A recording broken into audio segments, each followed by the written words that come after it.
Alors, la question concerne l'aspect juridique et l'aspect de droit. C'est pour cela que nous proposons le format ou une plateforme qui lui permettrait d'accepter l'idée qu'il a perdu cette guerre.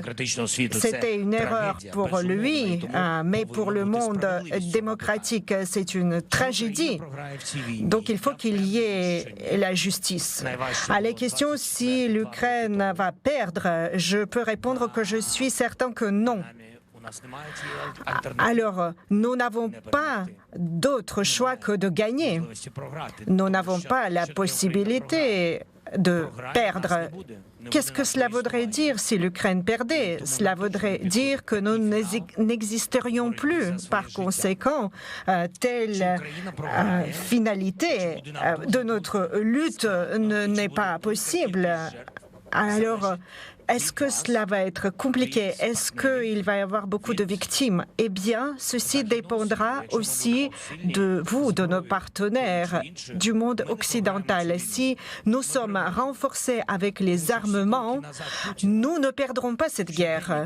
Nous gagnerons, car ce qui se passe en Russie, ce que fait Poutine influencera la société russe et elle amènera à penser à la sécurité intérieure.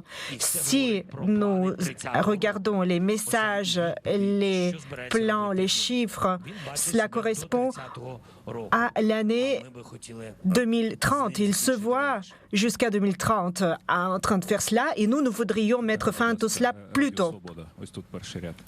Radio Liberté, s'il vous plaît.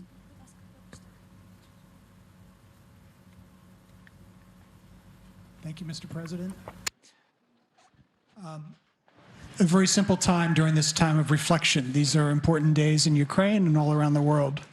How do you still define victory, and has that definition changed for you during these last 2 years? And if it has changed, or if it hasn't changed, do you have to change your way of communicating to the people of Ukraine about what's ahead?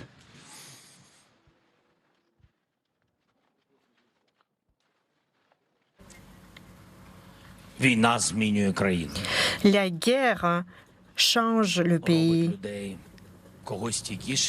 La guerre rend certaines personnes plus résistantes, certaines plus fatiguées, plus dures aussi.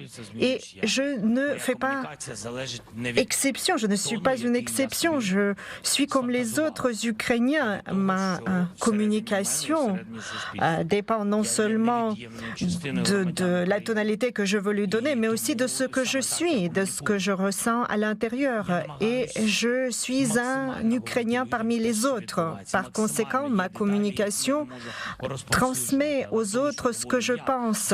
Et j'explique au maximum ce que je peux. Il y a certains points que je ne peux pas présenter plus en détail, mais c'est important pour moi de dire la vérité. Et en ce qui concerne nos attentes, eh bien, l'Ukraine et les Ukrainiens n'ont pas d'autre alternative que de se battre pour la sécurité et assurer cette sécurité.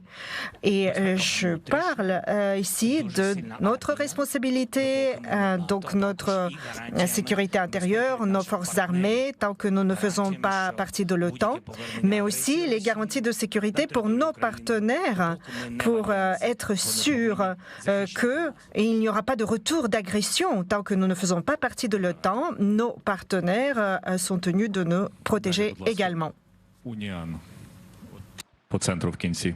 Union, deuxième question, s'il vous plaît.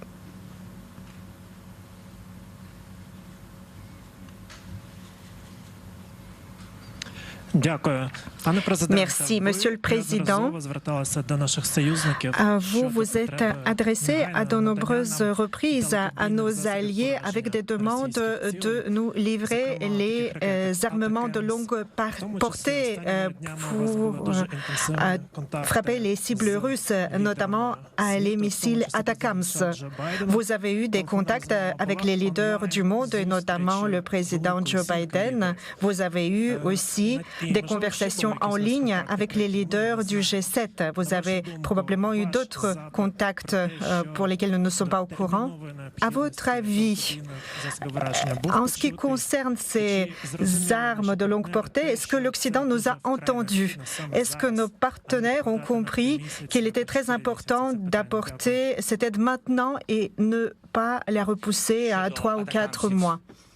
En ce qui concerne les ATACMS de 300 km, vous comprenez pourquoi nous en avons besoin. Je ne vais pas dévoiler les détails, mais vous comprenez. Et la Russie comprend aussi ce que nous allons en faire de ces ATACMS. Oui, nous travaillons effectivement de manière très active pour ces armements de longue portée, mais je vous apporterai une réponse globale, si vous permettez. Mais mon ressenti est positif en ce qui concerne la réponse récente des partenaires à ma question relative à ce type d'armement. D'accord? Quotidien français. France has the largest military in the European Union, and yet we rank 15th in world contributions to Ukraine. I know you're very thankful to President Macron, but do you think he should have done more, he could have done more, and he could have done more earlier to help Ukraine? Nous avons eu une conversation avec Emmanuel récemment. Nous avons eu une rencontre.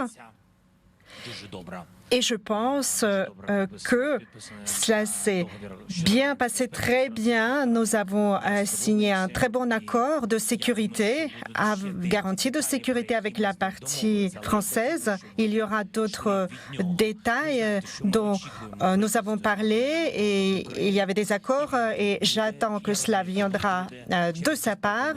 Et il a parlé aussi de sa visite, mais pour des raisons de sécurité, nous ne parlerons pas de date précise, mais je pense que cette visite aurait lieu rapidement et il y aura d'autres détails en ce qui concerne l'Ukraine et ces détails seront importants et présentés à ce moment. En ce qui concerne l'artillerie, Emmanuel sait que nous sommes très reconnaissants pour les systèmes d'artillerie César qui fonctionnent très bien. Nous avons créé une coalition d'artillerie. Il y a quelques dizaines de systèmes en question. Nous nous attendons à ces quelques dizaines de systèmes de la part de nos partenaires français. Je ne vais pas dévoiler les détails. C'est très important pour nous aider et il en parlera plus en détail quand il viendra. Thank you, Mr. President. It's good to be here. CNN. It has been 2 years now, obviously, since this war started, but for the first time since Russia invaded, U.S. aid to Ukraine is seriously in doubt. It's at a total standstill in Congress. Do you still have faith in the U.S. Congress?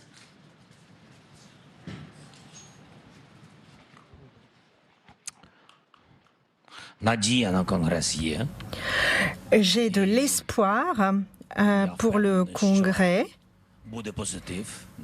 Et je suis persuadée que ce sera positif. Autrement, je ne comprendrai pas quel sera le monde où nous habiterions par la suite. Le monde ne serait plus le même. Nous avons bien besoin de ce soutien, le soutien du Congrès, et notamment dans le mois qui suit. Et j'ai rencontré les représentants deux différents partis, et le président, le parti au pouvoir et l'opposition sont au courant et savent que nous avons besoin de ce soutien dans le mois qui suit. En ce qui concerne les défenses anti-aériennes, ils connaissent nos besoins, notre demande, et nous allons parler de notre vision. Et de toute façon, ces sommes restent pour beaucoup au sein des États-Unis. Donc, leurs producteurs d'armement ont aussi besoin de ces financements. Donc, il ne faut pas l'oublier. Il ne s'agit pas de jeu. C'est très, très sérieux. Et puis, en ce qui concerne les garanties de sécurité, il y a des éléments très, très concrets en ce qui concerne le financement. C'est pour cela que nous avons insisté sur ces éléments concrets, car nous voyons des défis au sein des États-Unis, mais nous espérons que c'est bien les États-Unis qui resteront les leaders de démocratie dans le monde. Lesa Radich-Bussier. Monsieur le Président, question ukrainienne et polonaise. Nous savons qu'un certain nombre d'autorités s'en chargent, mais nous comprenons aussi un volet politique dans ces questions. Ils disent qu'ils sont jusqu'au bout avec l'Ukraine, mais de l'autre côté, ils organisent des actions de protestation. Est-ce que vous avez eu un dialogue avec votre homologue polonais? Est-ce que vous avez eu quelques progrès? Il est important de soutenir l'Ukraine dès maintenant, et pas uniquement jusqu'au bout, parce que sinon, la fin peut arriver très rapidement. Nous travaillons avec le Premier ministre, avec Donald Tusk, et au niveau des premiers ministres, il y a eu des contacts. Donc, nous travaillons également avec Ursula von der Leyen.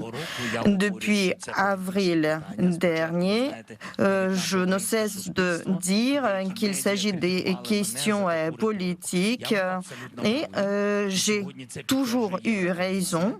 Et la Commission européenne a aujourd'hui confirmé mes paroles. J'ai dit et je vois que peu importe les forces politiques qui arrivent au pouvoir, le vecteur politique ne changera pas. Et je tiens à redire toute ma gratitude au peuple polonais qui soutient dès les premières heures le peuple ukrainien. Et il est donc n'est pas du tout souhaitable de voir apparaître des nouvelles frontières et des divisions. En effet, utiliser l'Ukraine comme un levier de pression sur les institutions européennes est inapproprié, inadmissible. Donc j'en dis ouvertement qu'il est extrêmement important pour nous de garder cette union avec la Pologne. Et si on ne trouve pas un moyen de s'entendre, nous allons défendre nos entreprises. Sky News. Thanks very much. John Sparks, Sky News. We've just come back from the front at Kupiansk. So I wanted to ask you, will Ukraine lose ground? Will it lose territory to Russia this year? Are you prepared to cede territory as you attempt to rearm, to re-equip the Ukrainian military? Thank you.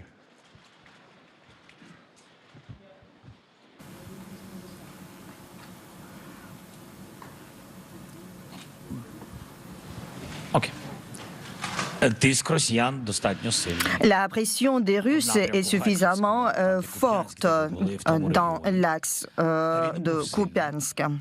Et je serai franc avec vous, l'intensité de l'utilisation de l'artillerie russe et la proportion était 1 contre 12. Cela était tout au long de l'année dernière et au début de cette année. Maintenant, la proportion est de 1 contre 7. Donc, nous voyons qu'ils perdent leur avantage, mais l'avantage reste, et cet avantage est quand même considérable tout de même. Il nous faut donc arriver à un tel niveau de préparation pour garder la proportion des ressources 1 contre 3. Sinon, nous allons continuer à perdre des terrains de l'ordre de 100, 250 mètres, mais c'est déjà beaucoup. Mais stratégiquement, pour nous, il est beaucoup plus important de ne pas perdre nos hommes dans des petites localités. Et en effet, il peut y avoir des personnes âgées qui ne souhaitent pas repartir. Et donc, à part ces personnes isolées, il n'y a plus de civils. Ce sont des terrains, des champs de bataille et de combat dans le Donbass.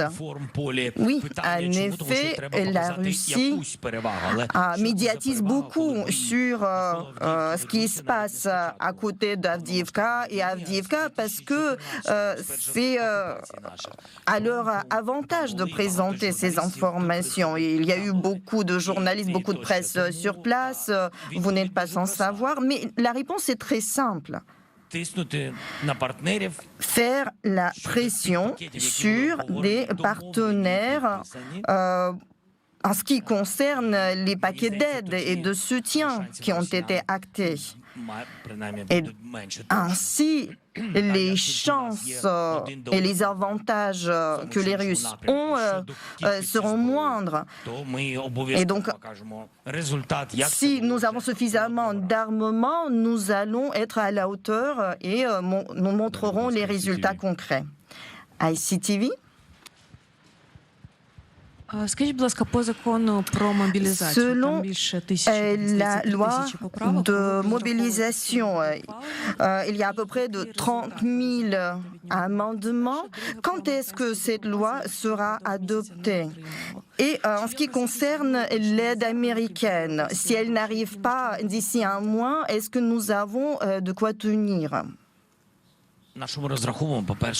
Eh bien, nous comptons sur quelques éléments lorsque nous parlons de l'aide américaine. Il s'agit de l'argent qui est converti en armes, en armement et en munitions. Et donc, si nous avons moins de munitions, nous aurions moins de force. Donc, nous allons chercher d'autres moyens.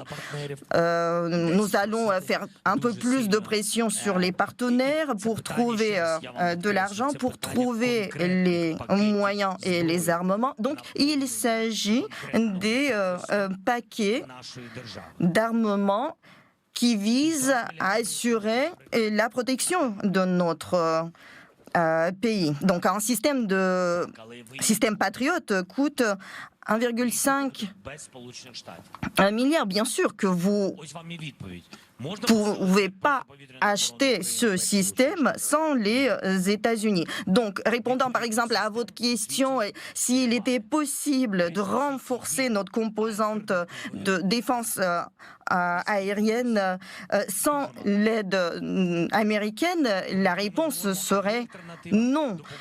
Est-ce qu'il existe un autre choix, une espèce d'alternative au soutien américain? Ma réponse est nous allons chercher d'autres moyens. Maintenant, revenons à votre question concernant la loi sur la mobilisation. Aujourd'hui, il y a 30 000 amendements. Donc, la balle est dans le camp des parlementaires pour les travailler et les étudier. Merci. Mr. President, good evening. Lorenzo Cremonesi, Corriere della Sera. Mr. President, in case United States will stop Dans le cas où les États-Unis arrêtent d'aider l'Ukraine et des munitions, est-ce que l'Europe pourrait remplacer les États-Unis? Est-ce que l'Europe pourrait suppléer les États-Unis et l'aide des États-Unis sur le long terme? With whom I yesterday spoke? Well, with Miss Meloni. With Meloni. Meloni. Avec my Madame question is, Meloni. Could Europe replace This. Okay, thank you so much for your question. Частково я зараз сказав, що є Partiellement, j'ai déjà évoqué le fait qu'il y a un certain type d'armement qui dépend du soutien américain. Question. Est-ce que l'Allemagne peut nous transférer ses propres systèmes de la défense antiaérienne? Ma réponse est je l'ignore. Je pense que l'Allemagne et la nation allemande ne seraient pas prêtes à faire cela. Mais nous allons travailler avec des différents pays. Il n'y en a pas beaucoup qui sont volontaires.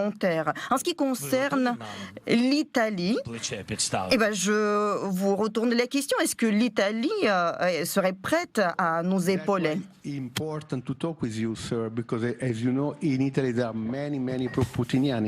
En Italie, il y a beaucoup de pro-Poutine, donc c'est pour ça que nous voulons en discuter avec vous.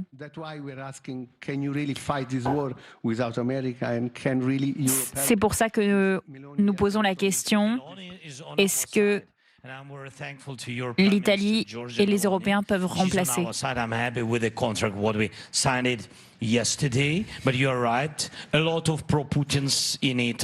Oui, c'est vrai, il y a beaucoup de pro-Poutine en Italie et vous devez faire en sorte qu'ils disparaissent avec nous. Je vous le demande. Si vous ne pouvez pas nous donner des défenses antiaériennes, je sais tout ce que l'Italie a dans son armement. Vous voyez comment c'est quand il y a des pro-russes sur votre propre territoire. Alors sortez-les, débarrassez-vous d'eux. Donnez-nous les armes dont nous avons besoin. Et nous parlons bien sûr des pays du G7. Et ils ont beaucoup de choses qu'ils peuvent nous donner. Des patriotes, a lot of IRIS-T and Hawks and different in different countries. But will it be enough? Est-ce que ce sera assez? Je ne peux pas vous le dire. Mais ce sera bien au moins. Mais monsieur, si je peux me permettre, quand on parle de l'Europe et de l'Italie, par rapport à Avdiivka, la question c'est, à part les armes, vous avez besoin de munitions. Et les Européens essaient d'améliorer leur propre production. La question, c'est vraiment les munitions. Est-ce que vous pensez que l'Europe peut pallier les manques? On voit un changement, un vrai changement en Europe. C'est mieux qu'avant. Leur position par rapport à cette guerre a changé. Ils ont compris que c'était aussi dangereux pour eux. Poutine ne c'est pas seulement l'ennemi de l'Ukraine, mais c'est l'ennemi de l'Europe. Et les Européens ont fini par comprendre cela. Ils ont compris que nous allions continuer cette guerre. Certains pays européens ont commencé à améliorer leur production en termes d'artillerie. Mais est-ce que ce sera assez? Mon opinion, c'est que, je l'ai déjà dit dans une interview, je pense que la question, ce n'est pas les munitions.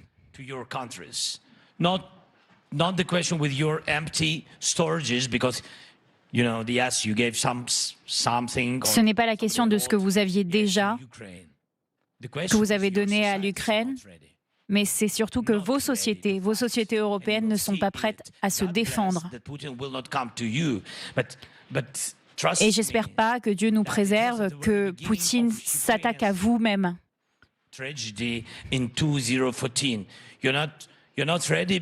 Vous voyez cette tragédie depuis 2014 et vous n'êtes pas prêt à entrer en guerre. Vous devez être fort. C'est important pour l'Italie de nous aider à terminer cette guerre et de mettre fin à Poutine. Телеканал Рада, будь ласка. La chaîne télévisée La Rada. Monsieur le Président, je vous salue.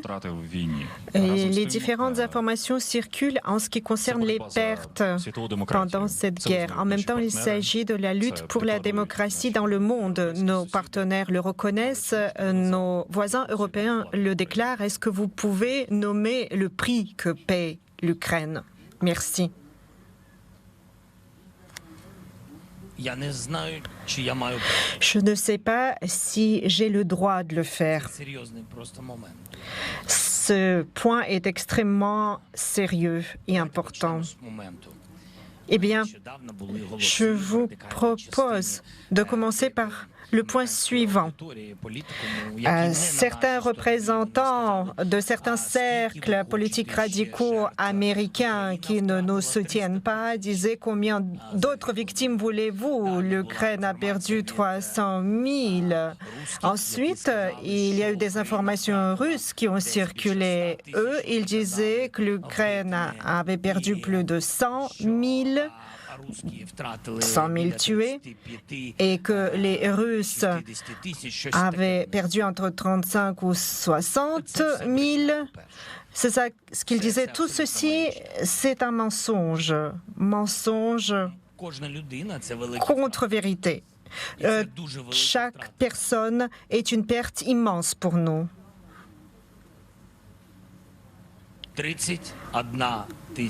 31 000 militaires ukrainiens ont perdu la vie dans cette guerre. Non pas 300 000, ni 150 000. Poutine ment avec son cercle de menteurs quand il donne ces chiffres, mais chaque perte est une perte immense pour nous. Et en ce qui concerne les Russes, 180 000 hommes russes ont été perdus. 180 000 morts. Je ne sais pas combien ont disparu, mais avec les blessés, jusqu'à 500 000. Et 31 000 pour les Ukrainiens. Je ne dirai pas combien de blessés du côté ukrainien, car autrement la Russie saurait combien de personnes ne sont plus sur le champ de bataille. Donc je ne le dirai pas. Il y a des disparus, mais je ne veux pas nommer les chiffres, car les derniers échanges ont montré qu'il pourrait ne pas y avoir de précision, car il y avait certains noms dans la liste des disparus et ils sont revenus vivants. Donc je n'en parlerai pas. Et des dizaines de milliers de civils tués sur les territoires temporairement occupés. Je ne sais pas combien d'entre eux ont été tués ou sont morts après les tortures. Nous n'avons pas les chiffres exacts. Nous ne savons pas combien de nos civils ont été tués par eux. Et nous en saurons davantage quand nous en aurons fini avec eux, avec cette Russie. Gardien, Luc, à toi la parole. Hi, Mr. President. Monsieur le Président, the UK has had a series of prime ministers in recent years, including Boris Johnson, who was here yesterday. les Britanniques ont eu plusieurs premiers ministres ces derniers temps, avec Boris Johnson notamment, et nous avons des élections en automne. Have you met Keir Starmer? And one other question about the UK. Avez-vous rencontré le prochain candidat aux élections afin de parler des Storm Shadows et de la possibilité de vous envoyer des Storm Shadows? Il n'y a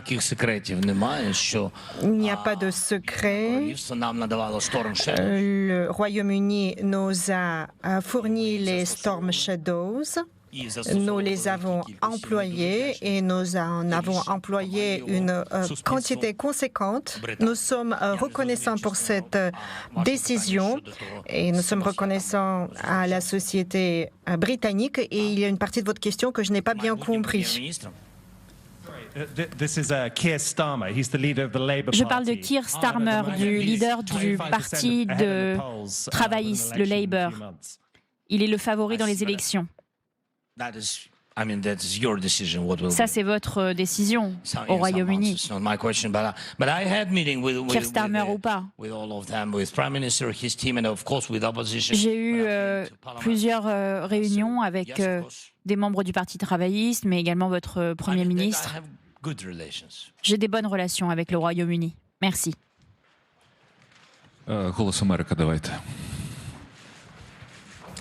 Monsieur le Président, vous avez mentionné le sommet pour la paix.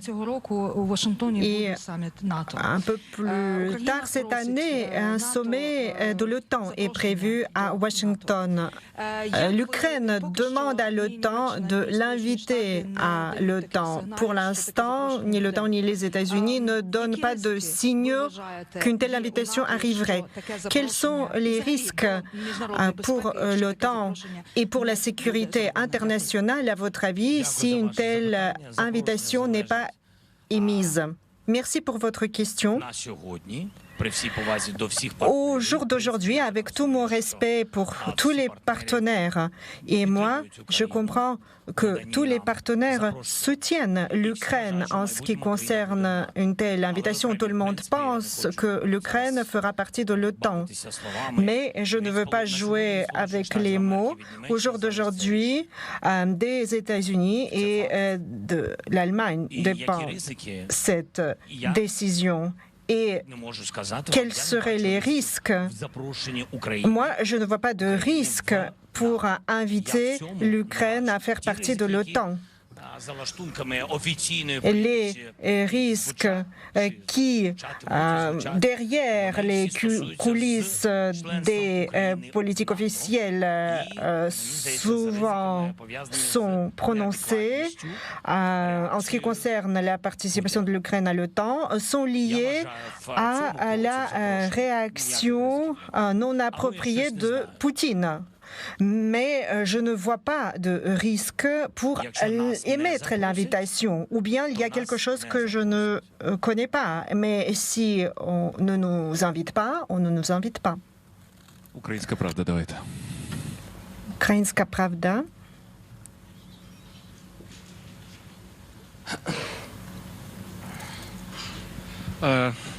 Мені взяти? Роман Кравець, Українська Правда. Roman Kravets, Ukrainska Pravda. Ma question concerne le passé. 2019, 9 décembre, Paris, réunion au format Normandie. Vous, Merkel, Macron, Poutine. Nous nous rappelons très bien quelle était la conférence de presse et les photos.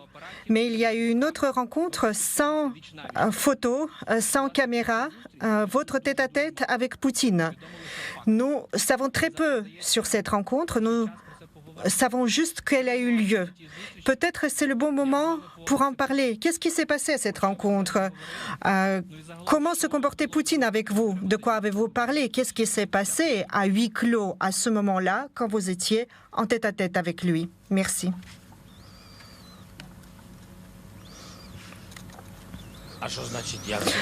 Mais que voulez-vous dire par votre question? Comment il se comportait avec moi, Poutine? quelle était la tonalité. Nous avons eu une longue conversation avec toutes sortes de tonalités. Et je lui ai expliqué que les accords de Minsk ne fonctionneraient pas. Il s'agissait de retirer les troupes de la ligne de contact et cela ne fonctionnait pas. Je le lui ai expliqué avec des chiffres très précis. Moi, je m'étais rendu sur cette ligne de contact. J'avais donc une expérience. Il y a eu des premiers pas de retrait des troupes et je lui ai dit, voilà combien nous avons retiré en combien de temps de troupes. Cela voudrait dire qu'il nous faudrait 20 ans pour le retrait. Cela voudrait dire que pendant 20 ans, le conflit gelé perdurerait et la guerre ne serait toujours pas finie. Et nous en avons parlé longtemps et nous avons marchandé longtemps. Ensuite, il y a eu une deuxième question relative au gaz et à notre décision que nous avons remportée en notre faveur au tribunal. Vous savez comment ils réagissent. Il fallait qu'ils acceptent de nous transmettre cet argent et ils ont transmis cet argent. Et ensuite, la troisième question que nous avions abordée concernait les échanges. Nous avons échangé plus de 100 personnes. Et lui, il abordait sans arrêt la question du cessez-le-feu. Mais vous savez comment est-ce que cela pourrait fonctionner. Nous l'avons vu plus tard. Pendant quelques 6 mois, il y a eu des tentatives de faire fonctionner, mais il y a eu des nouvelles pertes par la suite. Voilà de quoi nous avons parlé. Alors, je me rappelle pas, mais j'ai l'impression que c'était dans la vie d'avant et tout était différent à ce moment-là. À vrai dire, je ne me rappelle pas tous les détails. Il faut que nous posions pour que je puisse essayer de me rappeler tous les détails. Je me rappelle que ça a duré longtemps, très longtemps.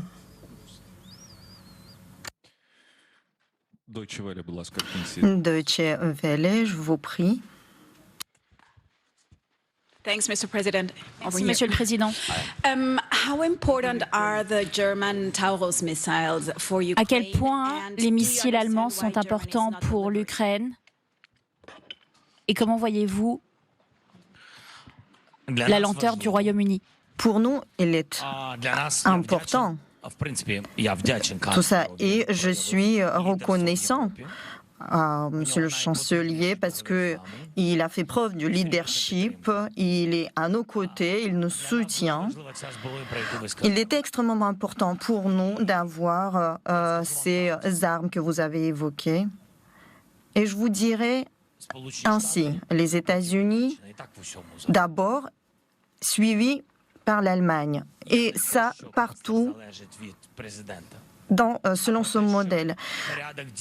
Je veux dire que, selon mon expérience, ça a toujours été comme cela, dans cet ordre. D'abord, les États-Unis faisaient des pas en avant en montrant la voie aux autres, en envoyant d'abord les armes, et ce geste a toujours été suivi par les autres. Et étant donné que l'esprit est plutôt positif aux États-Unis, je pense que nous allons continuer ainsi. C'est France. Thank you very much, Mr. President. Merci, Monsieur le Président. Quand vous parlez avec vos partenaires occidentaux,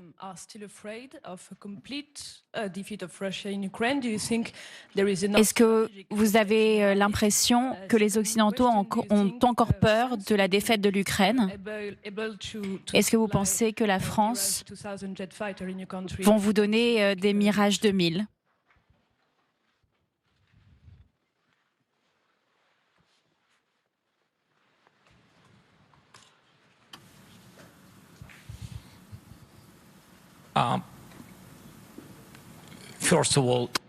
Tout d'abord, ne me demandez pas qui a peur.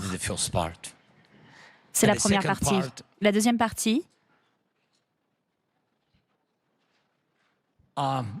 Yes, we speak about jets. Oui, nous parlons des avions. Thank you. Merci. Будь ласка, РБК Україна. RBK Ukraine, je vous prie. Мілан Ілліч, РБК Україна. Пане президенте, Monsieur le Président, в нинішній війні на виснаження Росія dans cette guerre d'attrition, la Russie peut s'appuyer sur les régimes totalitaires et espère compter sur la fatigue de l'Occident. Par ailleurs, le soutien de certains partenaires est retardé à cause des difficultés internes. Donc, premièrement, sur quoi l'Ukraine peut compter dans cette guerre d'attrition. Et deuxièmement, qu'est-ce que l'Ukraine devrait faire si l'un de nos partenaires clés nous lâchait? Merci. Il convient de travailler convenablement sur le plan diplomatique pour que personne ne lâche. Cela dépend de nous et de notre population. Et cela, effectivement, dépend des processus électoraux. Et donc, si les électeurs appuie le soutien de l'Ukraine. Dans ce cas-là, l'Ukraine touchera le soutien. Sinon, on risque de perdre le soutien populaire. Et sur ce plan, les plus courageux ne baissent pas les bras, se battent. Et je serai franc avec vous. Je sais, il y a très peu de ceux qui perdaient leur poste de leader, de dirigeant des pays parce que ils soutenaient donc l'idée de soutenir l'Ukraine. Et en effet, beaucoup de gens changeaient de cap et parlaient effectivement, disaient la vérité. Et donc, bien sûr, je suis extrêmement reconnaissant à ces personnes résistantes. En effet, sur d'autres continents, la question est beaucoup plus compliquée. L'Europe et les États-Unis comprennent effectivement mieux l'importance du soutien parce que l'Europe est à nos côtés et à côté de nous géographiquement et les États-Unis analysent très bien la situation. Quelle serait l'alternative? Eh bien, l'alternative sera la production des drones, le renforcement de nos capacités de production. Je pense que le ministre de la Défense a évoqué ces décisions de renforcer les capacités de production chez nous en nommant des chiffres. Et donc, je pense que en termes de munitions et en termes d'acquisition et de production de drones, nous allons obtenir les chiffres de 1 million et même davantage.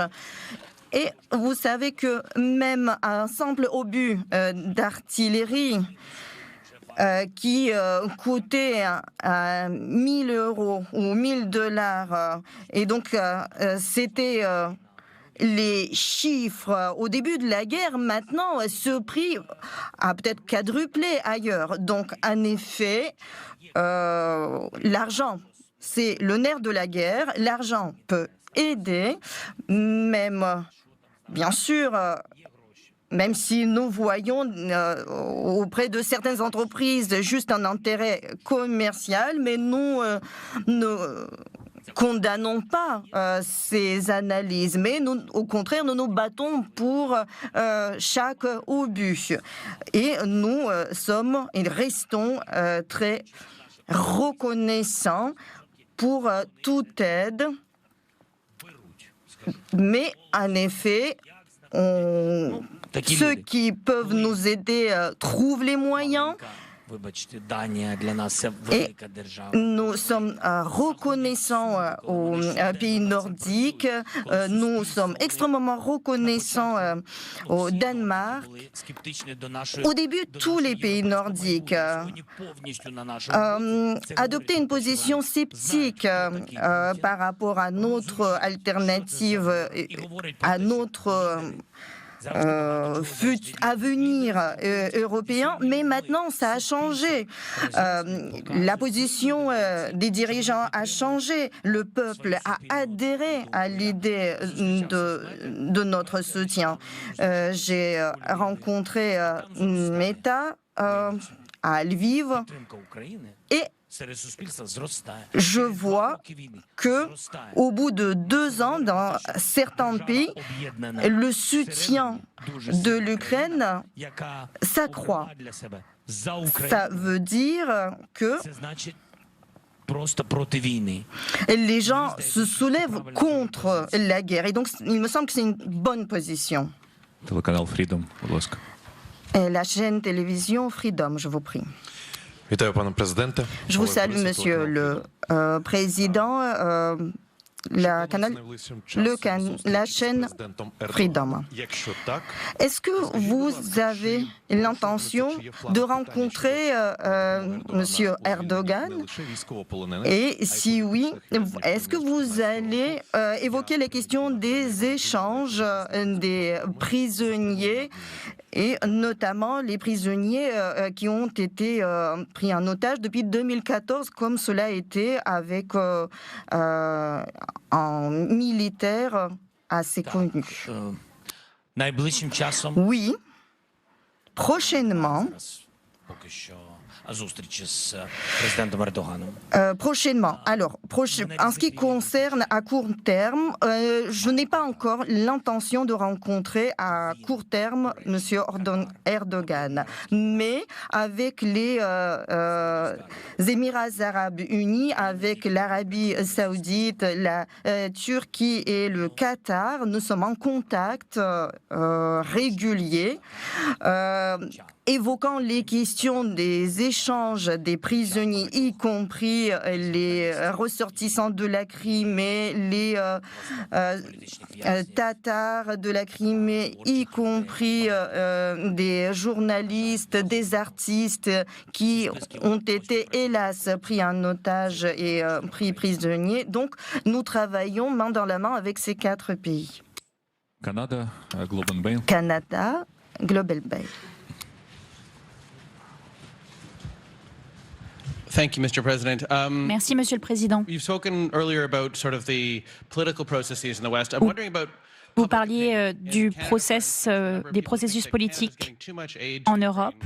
Has gone from 13% to 25%, and among conservative voters, the party most likely to form the next election, that's 43%. De 13% à 25%, c'est le soutien à l'Ukraine. A really quick second question: if your phone rings tonight and you see it's Vladimir Putin, do you answer?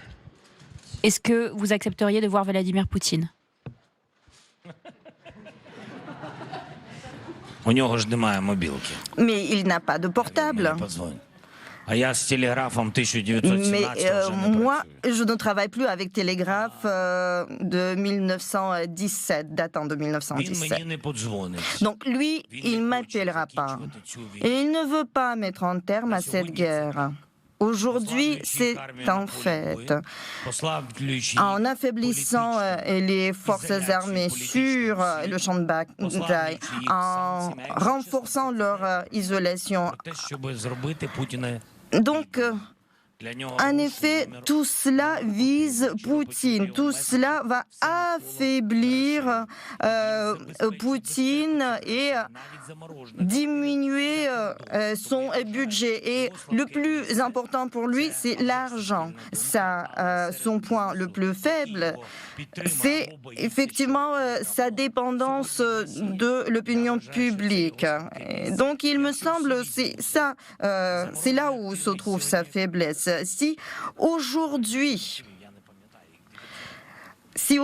nous réunissons tous les actifs, le montant, global, je m'en souviens plus.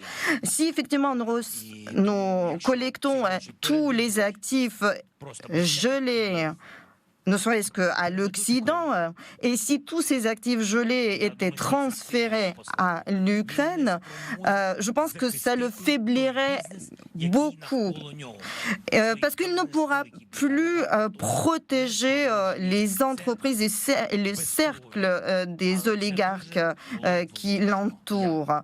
Et donc, je pense que ce serait vraiment judicieux pour l'affaiblir.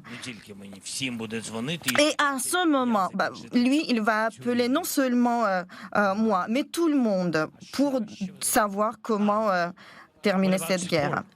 Et la suite. But you spoke about your support. You are from Canada. And the public opinion polls show more and more Canadians, as an example, think too much aid is going to Ukraine. You're asking the leaders for more and more help. More and more voters are saying too much.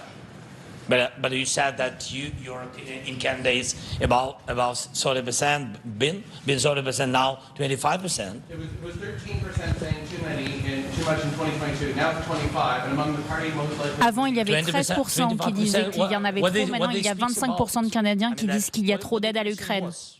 Et c'est quoi votre question?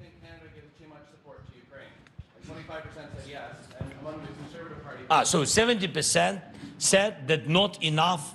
Alors vous dites que 17%, ce n'est pas assez pour l'Ukraine.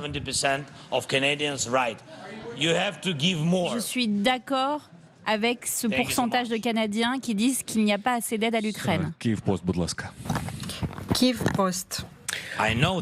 Conférence de presse de Volodymyr Zelensky, grande conférence de presse face à des journalistes venus du monde entier.